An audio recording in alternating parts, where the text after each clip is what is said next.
What is up, y'all? Welcome back to another episode on The Black Experience, y'all. Welcome back to Season 5, y'all. And for everyone that has supported me and has kept me going, thank you so much. For all my returning viewers, thank you. To all my new viewers, welcome to The Black Experience, y'all. We are on a mission here, dropping a new episode every Wednesday, and stay tuned for more awesome episodes. Today, y'all, as usual, I have a very special guest with me today.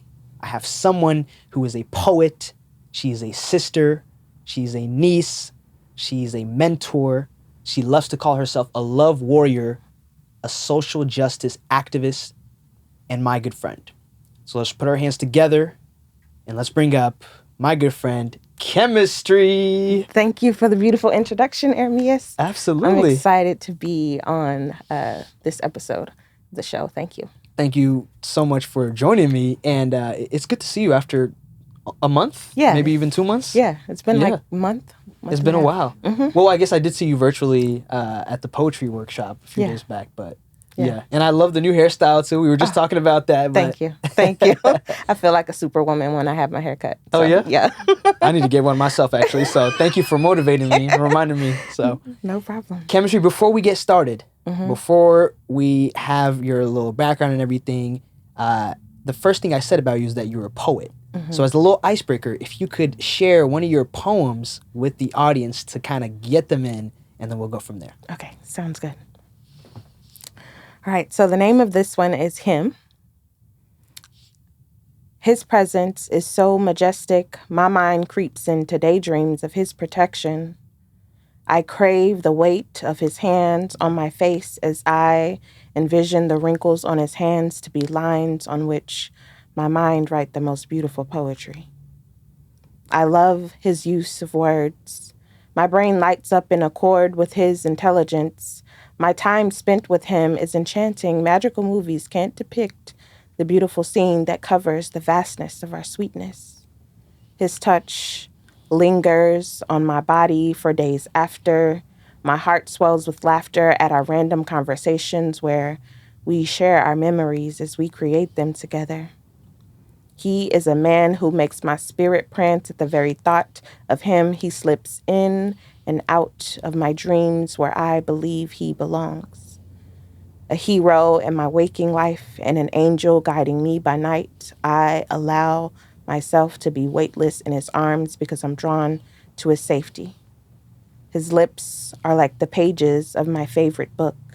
I stare, hoping to find greater meaning as I peer into the complexities of his articulations. I gaze at the gentleness in his eyes before taking a break to inhale his essence. I snap back into this earthly place where he helps me feel grounded. My feet are planted on solid grounds when I'm around him. His touches leave me floating like the petals of a dandelion during a windstorm. My bones remember the shifts of his body. His hands are planted carefully on me as his fingerprints are etched all over my body. Glitter-like in how they stick. I don't fight to get rid of them. I admire the sparkle they leave on my heart, tickling like the delicateness of a feather. His breath, a gentle breeze that makes me freeze when he gets close to me. Poem. Beautiful. Oh my gosh. Thank you. What was the backstory behind that poem? Yeah, so one thing I like to tell people about me is that my heart is always wide open for love. My first introduction to love was a little tainted, so I lived my life thinking I was capable of loving when I was younger, but I didn't realize that I was only giving what I was receiving, which wasn't really sufficient. So as an adult, I've, again, had my heart always wide open for receiving love. And I have these very magical connections with people sometimes when they're open to receiving my full authenticity. So I have a friend. He's an older gentleman. He's in his 60s. And initially when he met me, he said that he just wanted to be my friend. But because we spent so much time together, we ended up with a very strong bond. And that was the essence of my connection with him, that particular piece. Yeah, absolutely. Was it easy to pick out the poem to start start off the podcast? Yeah. This is one of the ones that people feel represent who I am as a poet. So it was easy to figure out which one I would share. Yeah. Yeah. Yeah. And I remember the first time I heard this one too, and I think we had met too, and I was blown away because I don't know, it's just so like I'm not the best with words. So anyone that is and that's a poet that's able to articulate that, I'm just like, dang, they're good. You know, they know what they're doing. Yeah. I appreciate that people are willing to, take that journey with me through my poetry too. Yeah. So Absolutely. Yeah. Well, beautiful introduction, Khemistry. If you want to kick us off with a little bit about your background and a little bit about what life looked like for you growing up. So, again, I like to say that my parents weren't ready to be parents, even though they had multiple children before they had me. Mm-hmm. I was my mother's last child and my dad's second to last child. And I just felt like they were possibly tired by the time they had me. Mm-hmm. So, and then it could be too that I was born really early, so they didn't have that time to connect and bond with me because I stayed in the hospital. Whatever the case may be, I understand that the introduction to love that I had was not the best. Mm-hmm. And after I got to realize that, because I suffered with depression and anxiety a lot as a teenager, I made it my goal to figure out, what the problem was and be able to work on myself so that I can receive love and give it the way that I needed it. So in my life, I heard this wonderful speaker. She said, be the person you needed when you were at your worst. And so I apply that to love. Whether I'm giving love to a child, my partner, a friend, I'm always investing in them in the way that I needed to be invested in. Mm-hmm. Yeah. What does love mean to you? Because I feel like I've had so many conversations with people where like saying I love you for some people is a huge meaning, and they save it only for those special people. Whereas other people are like, I love you, bro. Or I love you to their girlfriend or whatever. And so I guess how does like, what is the definition of love according to Khemistry? So for me, definitely love is, in certain contexts, of course, love is a noun depending on what you're talking about. But for the most part, love, when we're talking about it, is a verb. It's something that we have to work at. It's something that we have to strive to do. And for me, it's always meeting my folks wherever they are. Mm-hmm. So it's looking at each individual person's love language and what they need from you to feel like your relationship is serving them. And so I have to assess it for each person in my life. So I might love my friend this way, love my partner this way, love my family a different way. But it's all about what does that particular person need to feel comfortable, safe, authentic, all of those things around me. And so it's always doing that self-reflection. And one of the things that I ask my friends, my family, my lovers, how do you experience me? And that is how I'm able to love people better, is that I'm asking them individually, what do they need from me? And if there's a point where I can't provide that for them, then I give them the option to walk away and bow out gracefully. Oh my goodness. Yeah. It's almost like you're saying like, okay, you know what? I'm going to put myself in your shoes a little bit. And it's kind of like, you're almost like checking for your blind spots. Yeah. Right? Yeah. And you're like saying, okay, you know what I mean? Like, how can I love you? And because it's such a simple question, but a lot of us don't do it. Yeah. And I feel like a lot of issues could be rid of just by communicating. And I'm huge on communication. Huge on being honest about where I am at any given time. Like I'll tell people, I'm single now, but I always say, if you want to date me, or if you want to come into my life, that could look different for each person. We can start out as friends, or we could be in a committed relationship. It just depends on, do we have chemistry?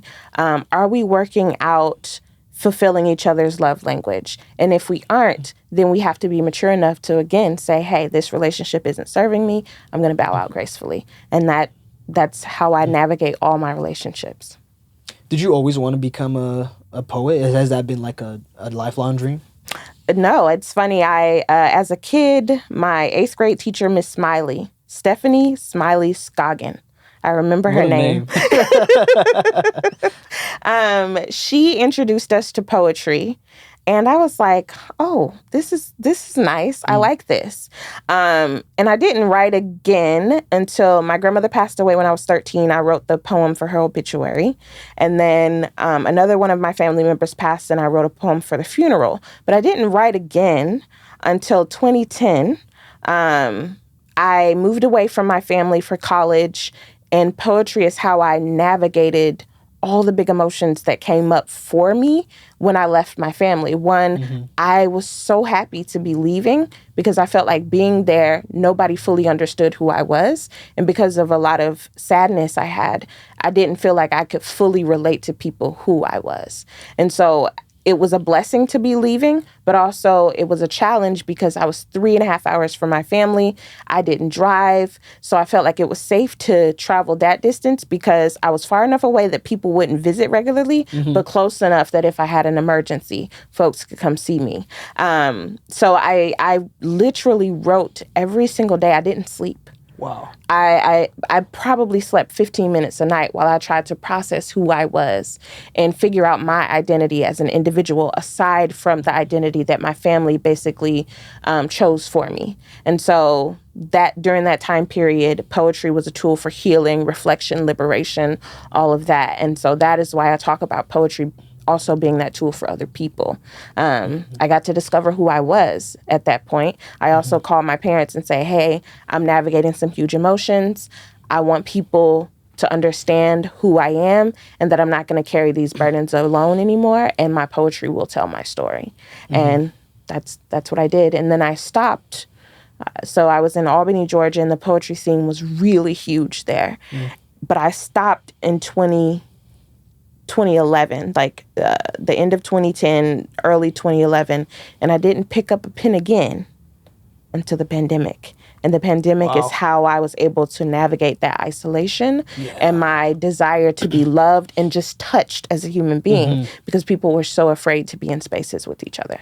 My gosh, that is why I started back writing poetry, and the way that it has influenced people and helped people made me realize, hey, I think I want to do this a little more. So no, not as a child. I didn't think I would be a poet, but I knew that it needed to be an essential part of my life when I was navigating big emotions. So yeah. That's so beautiful. And COVID days was something, and this is, my viewers know this, and I'm not gonna repeat all of it, but they know that isolation period was transformative for me as well. Like I didn't get into poetry specifically, but man, that isolation either made you or break you. And for a lot of people, you know, it allowed them to kind of tap into certain passions that they have to get out of that shell, which is what it did for me. But yeah, I kind of want to talk about the poetic process for you. Because when I think of a poem, I think of emotions. And people kind of like letting all that emotion in here spill out onto the paper. I guess, what does the poetic process look like for you, and how do you actually convey your emotions through words on a piece of paper and then put that together in a certain way? And like, what is that like for you? So it's interesting because most people actually have a process that they go by. They do their little brainstorm. They add words that connect. They have their word banks. They do all of that. For me, poetry is not that. I am a free verse or free flow poet. So some of my words might rhyme, but I don't follow meter. I don't have any particular rules that I necessarily follow because I feel like that takes me out of being 100% present with my emotions. So when I write, my spiritual hour is 2 a.m. So if a poet's going to hit me, most likely it's between 2 and 4 a.m. and I have to hurry and find a piece of paper on my computer and just type or write because everything is just flowing out of me. And most of my poetry isn't edited. I don't go back and I don't change it for the most part. It's the raw, unfiltered version. How I feel in that moment. So was him completely original? Him is completely original. Nothing about it has been changed. And that's how my poetry works. I just sit with the feelings, allow them to come, write as fast as I can. I lose some in the process. But whatever you get for the most part is what you have. Wow. Yeah. Whatever you get is what you get. What you get, what you get. Because this is my emotion and that's your poem, right? And right. So you stick with that. Absolutely. Yeah.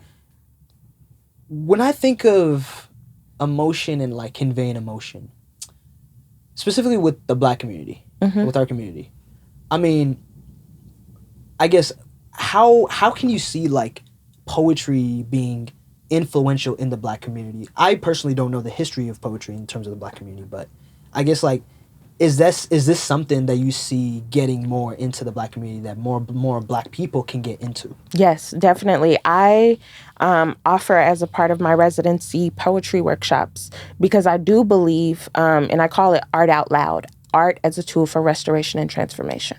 So I believe that poetry, whether you're a free flow artist or you're following some type of rules or form for you to create that poem, I believe that a lot of times there's so much stigma around feelings, and for the Black community too, navigating depression, anxiety, any of those things. It's such a huge stigma around being vulnerable. And for me, poetry is that it's my license to be vulnerable. And because of the way that I do it, people are more inclined to listen. And for the Black community, I think that's really important too. And that if we can get folks to be vulnerable in their poetry, they get to put as much feeling and emotion in it as they want. And that's their creative license to share their story without the stigma that's usually placed in our day-to-day conversations where people are trying to talk about emotions and feelings. There's a huge stigma there. Yeah.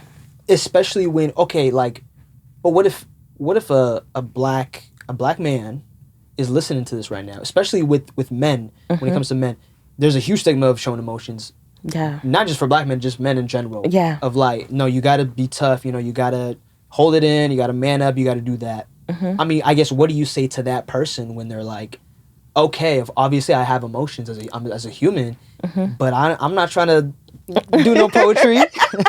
You know, That's so kind of funny. like what Uncle Russ is saying. Don't read me no poems.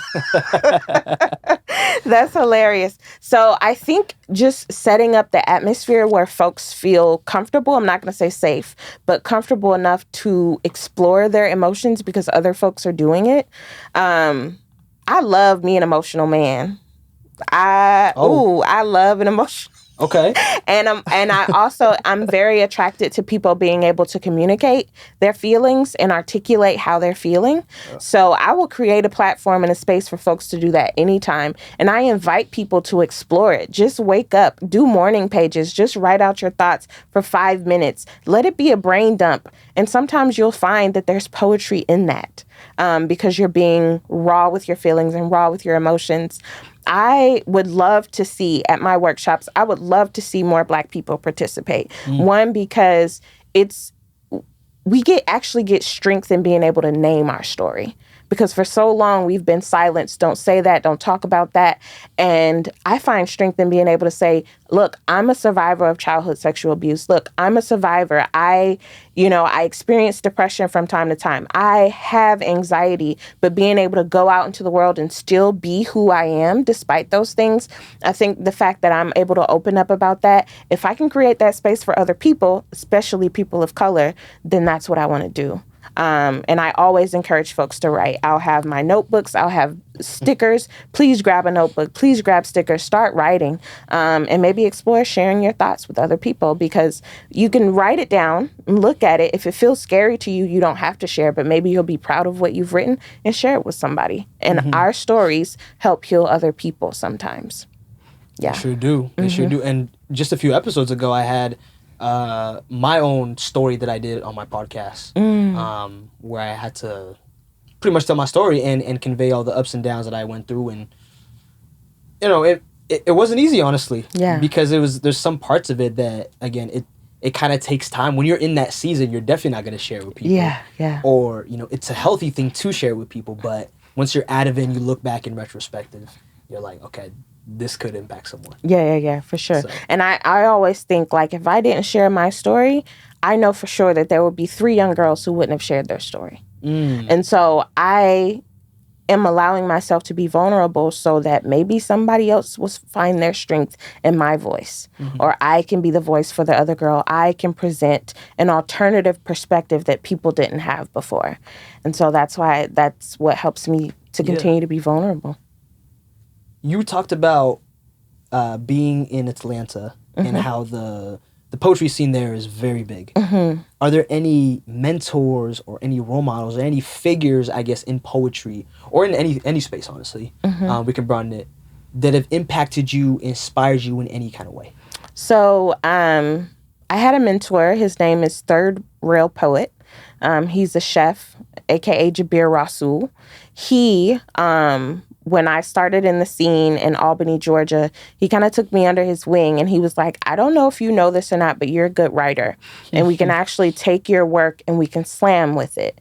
So I participated in the slam scene very briefly, but it requires a lot of energy to be a slam poet, which I don't necessarily have. Because what is a slam poet? So they use their poetry and the delivery to evoke emotions more heavily than say the way I read mine. If it was a slam poet reading this particular poem, your emotions would be more emotional because of the delivery. And for me, I don't slam. I kind of just say however the words come up for me, but they really work on the craft of delivery. And that delivery is what impacts people, that it's emotionally evoking for folks. So the scene, Jabir Rasul, Tanor She Writes Ali, we had a friendship going for a while. She's a pretty powerful poet too, has a book out, is doing some great work, but she was influential. And, of course, some of the older figures, Maya Angelou, I just love how brave they had to be able to say what they were saying and how so many people used it as a tool for activism as well. So, yeah, that's mostly. Absolutely. Yeah, mostly it. Are you a fan of Michael Jordan?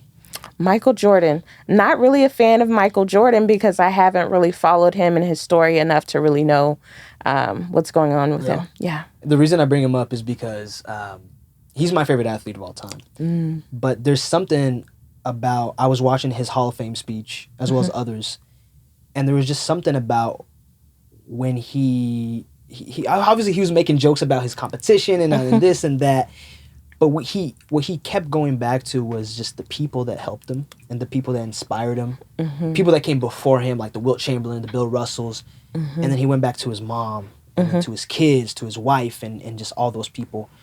That's kind of like, I like to kind of think about that. Like, for example, when it comes to this podcast, I'm like, okay, what is my why? Why am I trying to do this? And I think back to the community that I was in the past, the people that have helped me get here. And I'm like, if I'm like being able to have that role model, kind of like you were saying, who can inspire me and who's done something similar, then I can get through all the ups and downs. Yeah. So as far as art and poetry, having folks who inspired me, those are the folks who inspired me. But as far as my life and the trajectory of my life, Nyla Geiger, I had to start working when I was 13 years old. I showed up at her house and she was like, what are you doing here? Like, you're too young to be working. But I cleaned her home because I needed the money. And she gave me another opportunity. She mentored me for a while. If you Google Nyla Geiger and you Google me, I will pop up as her mentor. So Nyla Geiger was she was a white woman in Townsend, Georgia. She was an educator at one of the colleges. And she basically told me that I could do anything I wanted to do. She told me, hey, we're gonna get you a passport because you need to fly. We're gonna do this for you because you need to do this. And these things that she mentioned to me were not things my family talked about, or not even things I began to imagine because my family wasn't exposed to that. So just having her, I say one of the things she did for me was she believed in me and she loved me to life. So a lot of people say, I love you to death, but I think that it's really important that we use our words for healing, and loving somebody to life helps them understand that even without you, they're still capable and they're still powerful and they're still magnificent. And so she loved me to life, and the way that she did that helped me to see, yes, that I as a person need to be loving other people to life, speaking life into them, helping them understand that they're brilliant. And so because of her, I am who I am today. She completely changed my life story because she was my mentor. And she also influenced me to understand and recognize that I too can be a mentor and benefit someone in the same way. Yeah. What do you think of affirmations? Words of affirmation, words of, words have power, have meaning. First of all, do you believe in that? I believe that 100%, which is why I say we should stop telling our kids that we love them to death, stop telling our partners that we love them to death, but instead speak life into them. Right. I love you to life. Yeah. And so those affirmations, you are capable, is a simple affirmation. You are magnificent is a simple affirmation. And the more we hear those things, it's just like every time we hear something negative, we start to believe it. The more we hear positive things, the more we believe it. And so I think that affirmations 100% are really important, to the point where I want to do an affirmations workshop where we create a scenario where friends get to do nothing but pour affirmations into each other. And so if there's ever a bad day, you can look at this document and say, hey, my friend, this is how my friend feels about me. This is how my friend sees me. Even to the point where if my friends are talking bad about themselves, I say, hey, you don't get to talk about my friend like that. So... well, that's just gossip too, right? You know what I mean? For sure. Like, they could be referring to themselves, but it's like, hey, no, you don't get to talk to yourself like that, because you're going to start to believe it. And once we convince ourselves of things, it's so difficult to change that narrative. So, yeah. Well, and also, like, I've heard it's also tied with your identity. Like, when you're saying the negative part, like, for example, I am good or I am great at so-and-so versus I am not bad. It really means the same thing, but your brain, you're kind of tricking your brain by saying, no, I am ... whatever. Yes. And that is so important. Like, we need to be doing that for each other regularly, because especially if we're speaking to our Black audience, every day we're having to fight for our identity, fight to tell people that we are worthy, fight to tell people that we're capable. And so affirmations in the Black community specifically, I think is so, so, so important. Because that can be exhausting, right? Like, you need to do that. Yes. I mean, we're living it day to day. Yeah. So, for sure. Anytime you get the opportunity to tell your friends, your family that they're great, they're amazing, you appreciate them, take that opportunity. It doesn't take anything from you to say something like that to someone who could benefit from it. When you consider you having a personal superpower, whatever it is, and I'm not going to name it, I'll let you name it. How do you use that, whatever that is, to navigate life as a Black individual today? So I think actually my superpower is the ability to give and receive love despite the fact that there's so much trauma and so much harm. Like, the body keeps the score of the trauma you've gone through, despite my original perspective on life and perspective on love, because it wasn't the best example. Despite all of that, I still put myself in a situation to love people the way I wasn't loved as a child. I think that is a superpower, because they always say hurting people hurt people. Yep. And I was a hurt person, but I made it my goal not to go around hurting people. And if I realized that that's what I was doing, I said, girl, you need to have several seats, sit with yourself, figure out what you're going through, work that out, and then try it again. But it's not okay to be causing harm to other people because of the harm you've experienced. Wow. For me, people enter into my life with a clean slate. Yeah. You are innocent until proven guilty, not guilty until proven innocent. And so I think that love is an important piece of being able to do that, because it creates a interesting dynamic for folks. And sometimes folks find it hard to love because of what they've experienced in the past. But I don't want to hold you accountable for what I've experienced. Then our relationship is difficult. So I think for sure that's a superpower, because that's not the way most people live their lives. No, it's not. And the term, don't take things personal. Like, for example, if someone cut you off in traffic in a violent, vicious way, obviously you're going to be angry, you're going to be mad, but that most likely has nothing to do with you. Yeah, right. And that just being an example. Because people are going through whatever they're going through, and then they're just taking it out on you, but they don't know you personally. Yeah. So leading with love in everything I do is really how I try to be. When you think of the word legacy, and kind of the poetry and all the other good work that you're doing, how do you want your poetry to be remembered? Like 20 years, 30 years, 100 years down the line? I definitely want to leave a legacy of love. Fixing ourselves so that we can love everybody around us. Everybody says that love can heal all things or fix all things. And for me, like, I think it's so important for me to share that through poetry because, again, there's so much stigma around love and emotions. And I'm able to, like, touch people in a way. Last week, I had this lady walk up to me. She was in her 50s, and she said, I've had such a hard time navigating love and relationships. She said, but the way that you're so open to receiving and giving it helped me have a different perspective. And so if I can be someone who helps other people think, how can I change my perspective on love? How can I also lead with love? How can I become someone who's capable of being loved and willing to love in return? That is what I want people to get from my poetry. And I want them to understand that it is fully me when I show up in my poetry. And that's okay. People may not identify with it. They may think I'm wild, and that's okay. But I'm happy with who I am when I show up in my poetry. So that's the legacy I want to leave. Oh, man. Yeah. Chemistry, you came prepared to this. I mean, responses you're giving me, they're so crispy and so beautiful, and Thank I love you. it. Thank you. Chemistry, we've come to the end, and it's at this point of the podcast that I like to call the deep end, because this is when the deep end, and we're here to wrap it up with my favorite question that I love to ask all my viewers. In terms of you and your story and what you do, future poets out there that are listening to this, future social justice activists that are out there listening to this, what advice would you give to that younger generation that is on the come up and that want to do things like that, or honestly anything? One, to recognize that love is not a weakness, it's a strength, because it takes a lot of power to be able to love beyond what you think you're getting or what you want to be given.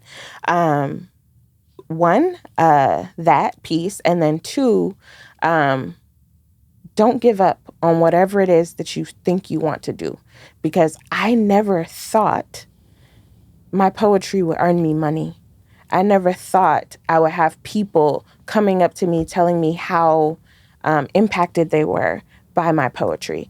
I never thought I could get people to be super emotional just by me being authentic. And I will also say,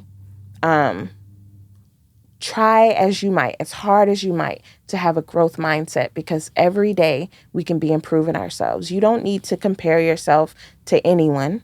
Just think about, how can I be a better person tomorrow? And so that's basically what I would say, because I have great happiness in knowing that I'm a better person than I was yesterday. Yes. And I hope to be a better person in 5 years than I am right now. So that's basically what I say, because after that, everything else would just fall into place. Right. Yeah. Right. Amazing advice. Yeah. Amazing golden nuggets right there. Well, Chemistry, before we close out fully, if you want to read us a poem to kind of close out the audience, because I know we got him warmed up with him, and I want to see what you pick and choose to close us out with. Okay. This one is called I Knew I Loved You. My love comes with satisfaction and attractions only for you. Attachments and bonds like gorilla glue, so I asked him before taking the journey, are you ready to be inseparable? We can hug until our hearts hold hands, because I want to take a chance for you. I remember the day we met, heart beating and shirt wet from sweat. I waited to hear you speak, and as your vocals projected to me, my soul sang to the vibrations of your speech. We created a world that was solely confidential, a healing for our minds and souls. Our touch was medicinal. He became the cornerstone for my peace and the preacher of my existence. His affirmations to my beauty left me speechless. We were working on a couple of forevers while spilling out our truths in love letters. We had attachments beyond physical attraction. Our heart's magnetic field syncopated to each other's rhythm. We felt that magic moment when the love had arisen on our first date. The first time that we laid eyes on each other. He waited to learn my language, but I was entangled in the intimacy that we created. A silence fell over the room. I knew I loved you. Poem. Wow. Oh, man. Your poems are amazing, Chemistry. Where can people find you? Anything that you want to plug? Anything that you want to throw out there before I close?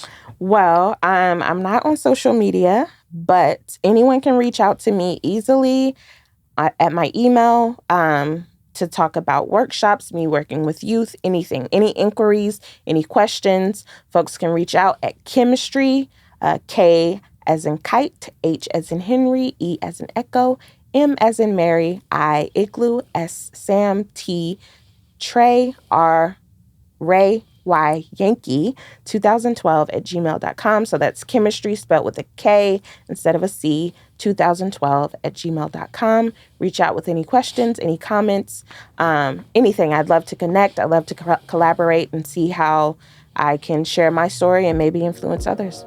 Absolutely. Thank you, Chemistry, for joining us on The Black Experience so much. I hope you guys enjoyed this awesome episode, and I'll put in the link in the description down below her email and any other things out there, as well as any workshops coming up, because I think a lot of people should join that, and I'll make sure to shout that out. So, but I hope you guys enjoyed this. Stay tuned for more awesome episodes as we roll on in season 5. Until next time, guys. Peace.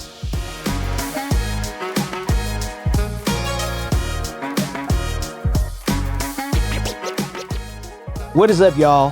Thank you so much for tuning in to that episode. Make sure to click the subscribe, follow button, as well as the bell to get notified on all my new content that is coming out every Wednesday and every other day. And make sure to click that link in the description down below to get access to all my socials and any other platforms that I have my podcast on. And until next time, y'all, peace.